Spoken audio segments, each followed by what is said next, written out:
The Silent Challenge. The gym was packed, the air thick with the smell of sweat and anticipation. It was one of those nights when destiny seemed to hover over the shoulders of the men who were there, as if time itself was holding its breath. Bruce Lee, with his lean physique and piercing eyes, moved with feline precision between punching bags, demonstrating techniques that left spectators awestruck. His Jeet Kune Do, a deadly dance of speed and efficiency, defied everything known about fighting. Across the room, Joe Frazier, the legendary heavyweight champion, watched with his arms crossed. His body was a fortress of muscle, each movement charged with a brute strength that had toppled giants. He wasn't there to train, he was there to test. Or maybe to prove something to yourself. The murmurs of the crowd died down as Frazier approached, heavy footsteps echoing in the sudden silence. Bruce stopped, his fingers still slightly curled in a guard position, but without tension. There was something in his gaze that was neither challenge nor fear, just absolute calm, as if he already knew what was coming. "They say you're fast," Frazier growled, his deep voice cutting through the air. "But speed means nothing if you can't take a real punch." Bruce didn't respond right away. He tilted his head slightly, as if assessing not just the words, but the man speaking them.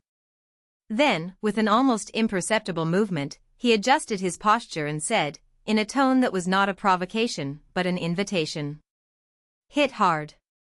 The entire hall held its breath. Even the punching bags seemed to stop swinging. Frazier hesitated for a split second, something few had ever seen. He was a man used to intimidating, to making his opponents retreat before the first blow was even struck. But there, in front of that smaller, lighter man, there was something that made him pause. Then, with a grunt, he charged forward. The punch came like thunder, a left hook loaded with all the weight of a champion. Bruce didn't move. It didn't deviate. It didn't block. Just received it. The impact echoed through the gym like a gunshot, and for an instant, the world seemed to stop. Frazier stepped back, eyes wide, expecting to see Bruce's body fall like a stringless puppet. But Bruce Lee didn't fall. He swayed slightly, like a tree shaken by the wind, but his feet remained steady. A trickle of blood dripped from the corner of his mouth, but his eyes, those eyes, still burned with the same intensity. Then, slowly, he lifted his hand and wiped away the blood with his thumb, never looking away from Frazier.